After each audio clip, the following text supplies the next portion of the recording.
सबसे पहले राधे राधे और स्वागत करती हूँ मैं अपने चैनल पे। और आपको पता है कि मैं कुछ न कुछ आपके लिए इतना बढ़िया जुगाड़ लेके आई हूँ। और आज पूजा करने के लिए मैं बहुत ही अच्छा मैट बनाऊंगी, जो कि कतरनों से, बल्कि आपने थंबनेल में देख ही लिया है, वही सेम टू सेम मैं बताऊंगी। और वीडियो बिल्कुल भी स्किप मत कीजिएगा, क्योंकि बहुत सारी दीदी का कमेंट होता है ना कि दीदी जो दिखा रही हैं वही बताइए। तो आप मेरी वीडियो देखा कीजिए, मैं जो थंबनेल में लगाती हूँ और वही बनाती हूँ। तो चलिए, आप कुछ इस तरह से कतरन को ले लीजिए, क्योंकि पूजा करना है तो साफ कपड़े की बहुत ज़रूरत होती है। और पूजा करने वाला हर चीज़ हम लोग को, तो आपको पता है, नया खरीद कर करना पड़े, लेकिन हम लोग का साफ ही होना चाहिए।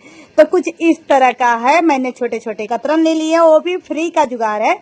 आप जाइए दर्जी उर्जी के पास, अगर आप सिलाई नहीं करती तो दर्जी के पास जाइए, वो आपको खुशी खुशी दे देगा। और इतना अच्छे से, कहीं बाजार भी लगता था 10 रुपये 20 रुपये किलो भी मिल जाती है ये सारे कपड़े, आप वहां से भी ले सकते हैं, लेकिन आपकी मेहनत लगेगी। और कुछ इस तरह से आपको एक स्क्वायर पीस में कट कर लेना है। अब कितना लंबाई चौड़ाई मैंने रखा है वो मैं इसकी कटिंग के बाद ही बताऊंगी, क्योंकि आप लोग ना बहुत ज़्यादा घबरा जाती हैं कि पहले देख लीजिए फिर कटिंग कीजिए। तो चलिए, मैं आपको लंबाई चौड़ाई भी अभी बता दे रही हूँ, लेकिन जो मैंने फोल्ड किया था ना, वो फोल्ड को भी मैं कट कर ले रही हूँ।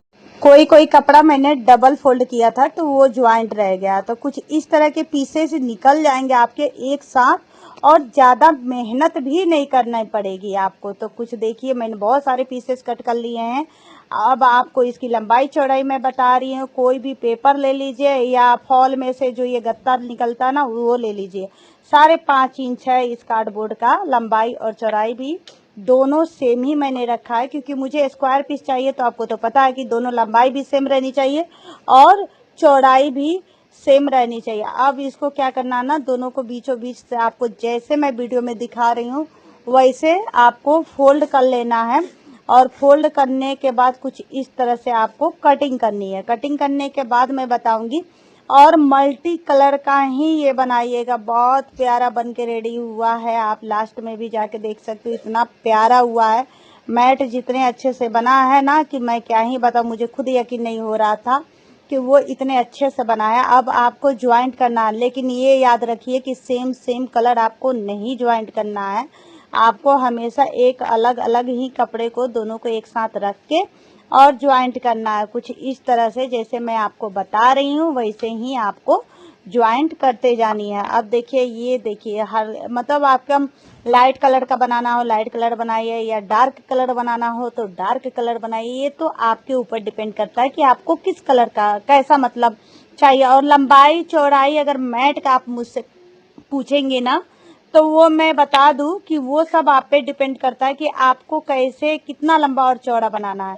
वैसे मैं अभी आपको बता दूंगी मैंने कितना बड़ा बनाया हुआ है। तो चलिए, इसकी जब आप सिलाई कर लेंगी ना, तो ये कोने से कॉर्नर हाफ इंच तक का निकल जाता है। उसको आपको क्या करना है, कट कर लेना। और कट करने के बाद उसकी बहुत अच्छे से, मतलब देखिए यहाँ पे आपको दिख जाएगी। आप सिलाई करके जैसे ही आप खोलेंगी तो आपको कोना कोना में एक्स्ट्रा हाफ इंच तक, मतलब 2 पॉइंट किसी में हाफ इंच तक निकल जा रही थी, तो उसको आपको अच्छे से कट कर लेना है।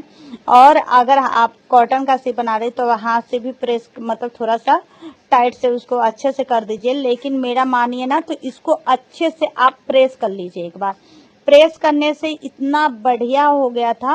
और देखिए यहाँ पे मैंने प्रेस किया तो एकदम सिमिलर बैठ गया था। आप चाहिए तो बीच में बैठने वाली भी स्टिच लगा सकती हैं, लेकिन मुझे नहीं लगा कि बहुत ज़रूरी है, तो मैंने नहीं लगाया है। और इसको अच्छे से प्रेस किया। अब इसकी ज्वाइंट कैसे करनी है वो आप सीख लीजिए। तो एक पे एक रख के आपको इसी तरह से ज्वाइंट करना है।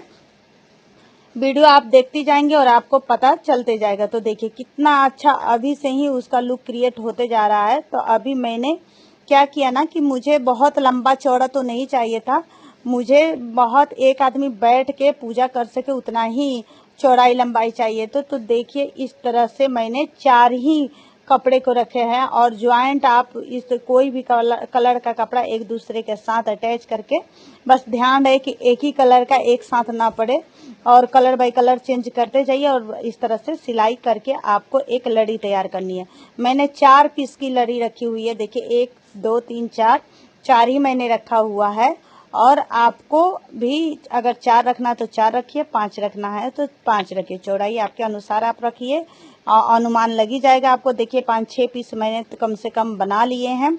और यहाँ पे मैं अब आपको इसके आगे क्या प्रोसेस है वो मैं बताऊंगी। अब देखिए एक पीस को लेना है और दूसरे पीस को उल्टा करके और आपको आंख बंद करके सिलाई चला दो यार।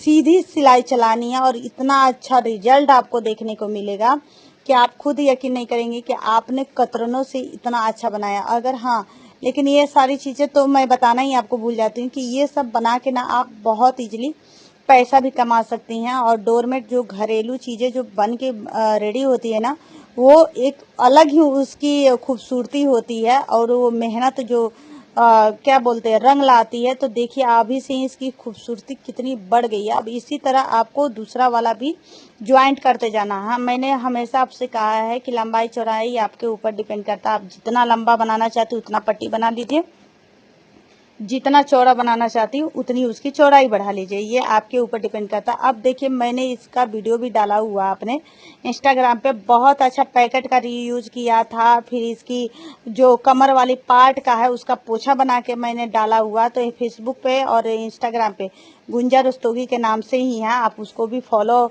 कर सकती हैं। तो वहां पे जाके देख लीजिएगा। और जो पार्ट बचा हुआ था नीचे का उसको मैंने कटिंग करके और ज्वाइंट कर दिया। ज्वाइंट करने के बाद बीच में आपको मैं ये बात बता दूं कि आप कॉटन डाल सकती हैं या आप डाल सकती हैं फोम जो कि कपड़े में से निकलती रहती है। सब किसी के पास, मेरे पास कतरन अधिक रहते तो मैंने कतरन को ही छोटे छोटे पार्ट काट करके और इसको मैंने बिछाया, जो कि मैंने अभी बनाया ना उसको फिर से मैंने प्रेस किया है। और प्रेस करने के बाद देखिए इसकी खूबसूरती मतलब बैठने के बाद और बढ़ती जा रही है। अब ये मार्केट में आपको दुपट्टा पिन के नाम से मिलेगा, उसको ले लीजिए, नहीं है तो घर में सेफ्टी पिन ले लीजिए और चारों तरफ से उसको पिन अप कर दीजिए, क्योंकि सिलाई चलाने में आपको आसानी हो जाएगी। कतरन नहीं निकलेगा या स्पंज डाली वो नहीं निकलेगा, कॉटन डालेंगी तो भी नहीं निकलेगा, चारों तरफ से सेफ्टी बनेगा। अब चारों तरफ से आपको सिलाई लगा के इसको आपको फिर से रख लेना, क्योंकि ये बार बार काम आएगी। अब आपको क्या करना है ना, वो जो एक्स्ट्रा कपड़ा उस पर सिलाई आप बिल्कुल मत चलाएं, क्योंकि उसका भी यूज मैं अभी आपको बताऊंगी।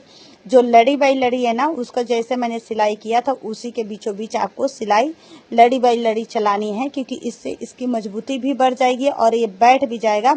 और इसकी जितनी भी कतरन है या फोम है जो भी आप डालेंगी ना, वो इधर से उधर नहीं होगी। तो ये चलाना बहुत जरूरी है। बस आप एक एक सिलाई उसी लड़ी पे आपको ना लाइन बाय लाइन चला देनी है। तो देखिए मैं चलाते जा रही हूँ और कितना इजीली वो चल भी जा रहा है, क्योंकि बहुत ज़्यादा मोटा भी आपको नहीं करना है। सिलाई मशीन है और वो आपको तो पता है ना कि सिलाई मशीन पे बहुत ज़्यादा मोटा नहीं चलेगा, तो ज़्यादा मत डाल के थोड़ा थोड़ा कम डालिए। लेकिन देखिए जितना भी मैंने डाला था ना, इजीली चल जा रही थी और बहुत अच्छे से चल जा रही है। और वर्क भी बड़ा अच्छा इस पर मशीन कर रहा था, ऐसा नहीं था कि वर्क ही ना करे और सिलाई ना चले। लेकिन देखिए मैंने एक्स्ट्रा जो पार्ट पे था ना उस पर भी मैं सिलाई चला सकती थी, लेकिन इसकी भी मुझे अभी मैं आपको बताऊंगी कि किस वजह से मैं नहीं चला रही। और साइड में तिरछा सिलाई करके भी आप इसको सिल सकती हैं। तो कुछ इस तरह से देखिए ये पार्ट रेडी हो गया, मैंने सिलाई चला के रेडी कर लिया। और चलाने के बाद 1.5 इंच एक्स्ट्रा कपड़ा मैं छोड़ के सारा जितना भी एक्स्ट्रा कपड़ा है ना उसको मैं कट कर दूंगी। आपको भी कट कर देना है, क्योंकि अभी 1.5 इंच एक्स्ट्रा है। अगर एक्स्ट्रा कपड़ा नहीं है तो अलग से आप पाइपिंग लगा सकती हैं। अगर मेरे तरह एक्स्ट्रा है तो उसको इस तरह से फोल्ड करके चारों तरफ से आप सिलाई कर लीजिए। अगर मेरी आइडिया थोड़ी सी भी आपको पसंद आ रही हो तो लाइक सब्सक्राइब शेयर जरूर कीजिएगा। तब तक के लिए अपना ख्याल रखिए और ऐसे ही वीडियो अगर